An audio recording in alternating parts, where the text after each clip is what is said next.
मिट्टी खाने के बहाने यशोदा जी को श्री कृष्ण द्वारा अपने मुख में ब्रह्मांड दर्शन। यशोदा ने कन्हैया से कहा, अपना मुंह खोल, मैं देखूं तो सही कि तूने मिट्टी खाई है या नहीं। कन्हैया ने मुंह खोला और यशोदा ने बेटे के मुंह में देखा तो पाया कि उसमें तो सारा ब्रह्मांड समाया हुआ है।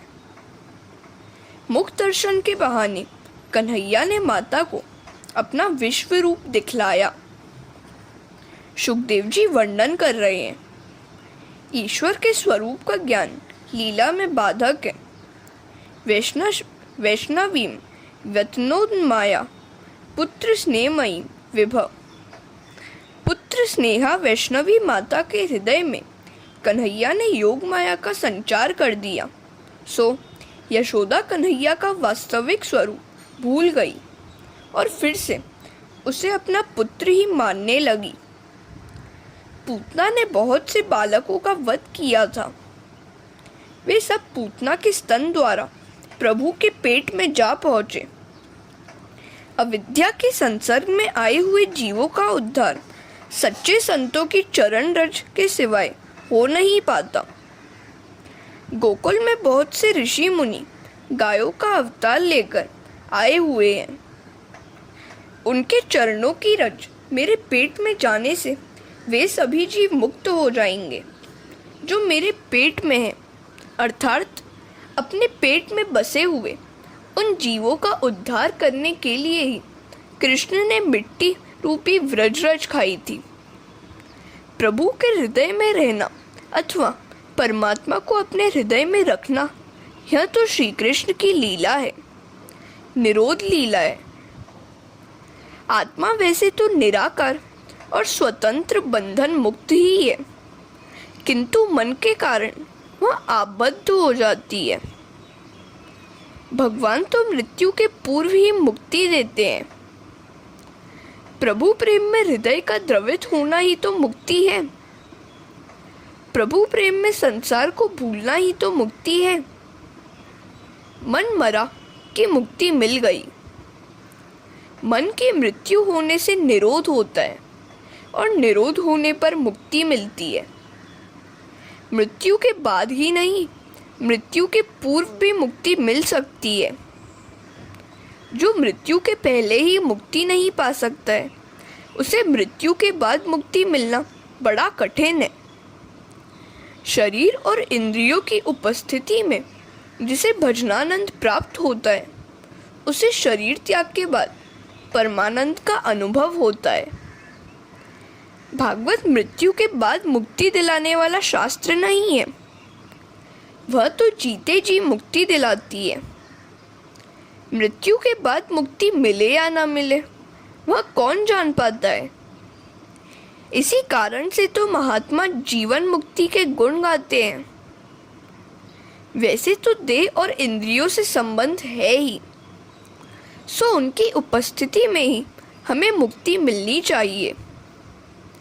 मुक्ति के दो प्रकार हैं, विदेह मुक्ति और कैवल्य मुक्ति। पानी में रहकर भी कमल पानी से अलिप्त रहता है। ज्ञानी पुरुष भी संसार में रहते तो हैं, किंतु अलिप्त भाव से ही। जगत देखा न जाए, इस हेतु से ज्ञानी पुरुष आंखें बंद करके बैठे रहते हैं। किंतु जगत तो ऐसा शरारती है कि आंखें बंद कर लेने के बाद भी दिखाई देता है।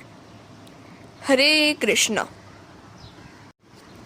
भाम्य संसार की अपेक्षा आंतरिक संसार अधिक बाधक है।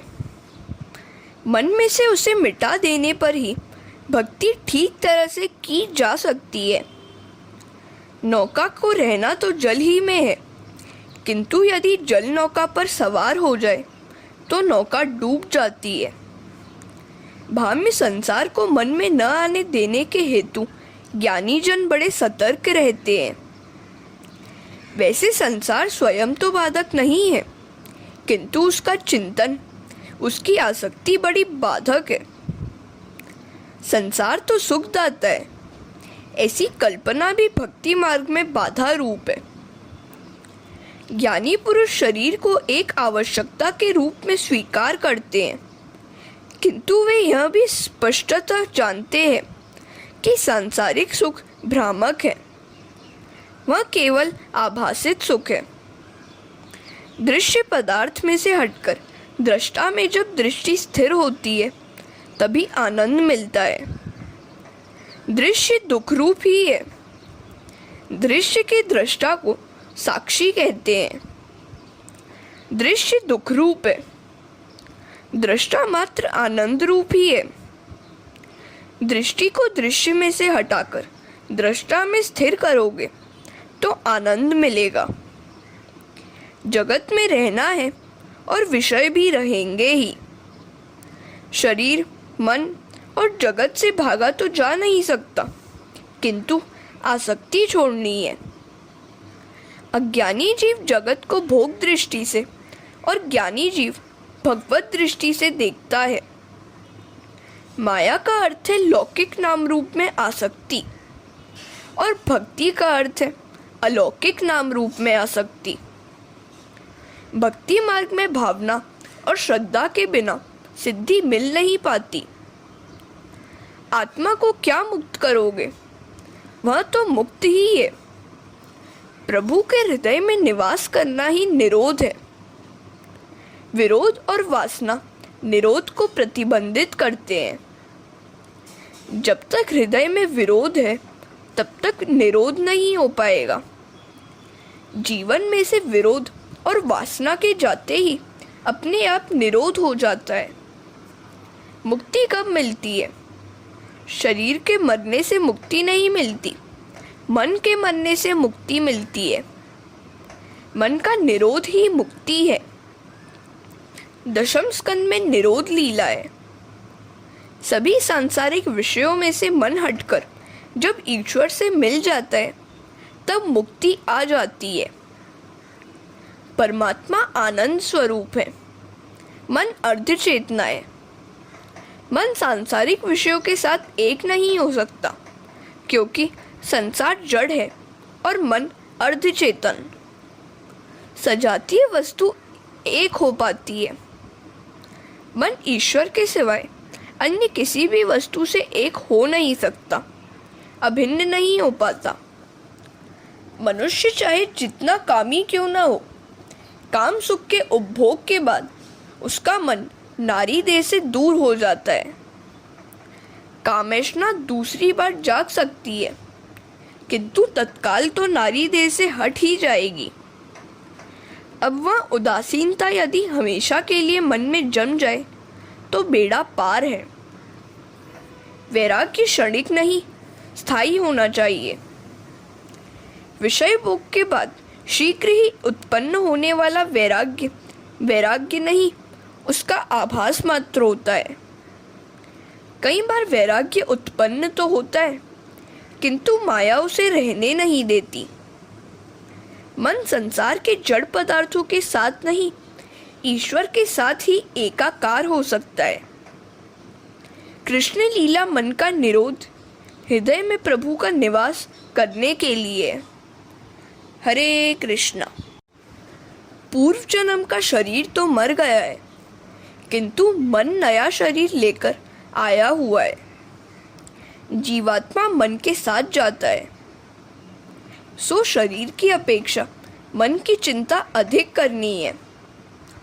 मृत्यु के बाद भी मन साथ ही आता है।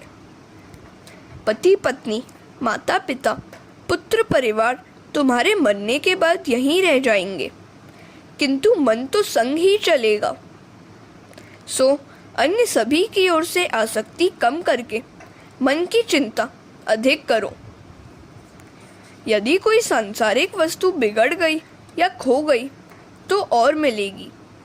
मन यदि बिगड़ गया तो दूसरा मन किसी भी बाजार से नहीं मिल पाएगा। जीवात्मा तन को छोड़ता है, किंतु मन को साथ ले चलता है। अतः मन को हमेशा संभालते रहना। गीता में कहा है, मनः षष्ठानि इंद्रियाणि प्रकृति स्थानानि कर्षति अधिष्ठाय मनश्चर्यं विषयानुपसेवते जीवों में बसा हुआ मेरा अंश त्रिगुणमयी माया में स्थिर होकर मन सहित पांचों इंद्रियों का आकर्षण करना है। मन का आश्रय करके जीवात्मा ही इन विषयों का उपभोग करता है। सो मनुष्य के मरने के बाद भी मन तो साथ ही रहता है। शरीर तो मरता है किंतु मन नहीं मरता। मन तभी मरता है जबकि वह मनमोहन के साथ एक रूप हो जाता है, अर्थात मुक्ति मिले तभी मन मरता है। विषयों की ओर दौड़ता हुआ मन मरता नहीं है। मन यदि ईश्वर का चिंतन, ध्यान, मनन करे तो उन्हें पा भी सकता है। किसी के गुरु होने की इच्छा कभी न करना। पहले अपने मन ही के गुरु बनो। रामदास स्वामी ने कहा है, मना सज्जना भक्ति पंथेचा जावे, तरी श्रीहरि पावी जेतो स्वभावे, जनो निंदिते कर्म सोडोनी ध्यावे, जनो वंदिते सर्व भावे करावे। हे मन, जिस भक्ति मार्ग से सज्जन लोग जाते हैं उसी का तू अनुसरण कर, तभी तुम्हें साहजिकता से श्री हरि मिलेंगे। संसार के निंदनीय कर्मों का त्याग किया जाए, संसार के वंदनीय कार्य में एकाग्र हुआ जाए।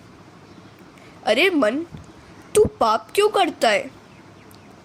तू सज्जन होते हुए भी दुर्जन सा काम क्यों करता है? यदि कोई बताए कि इस लड्डू में जहर है तो उसे तुम खाओगे क्या? तो इसी तरह मन को भी समझाओ कि ये सारे विषय विषैले हैं, उसका कभी उपभोग न करना। संसार के विषयों को हमेशा शंकाशील दृष्टि से देखो। स्वामी शंकराचार्य ने कहा है, भव सुखे दोषान संधियताम।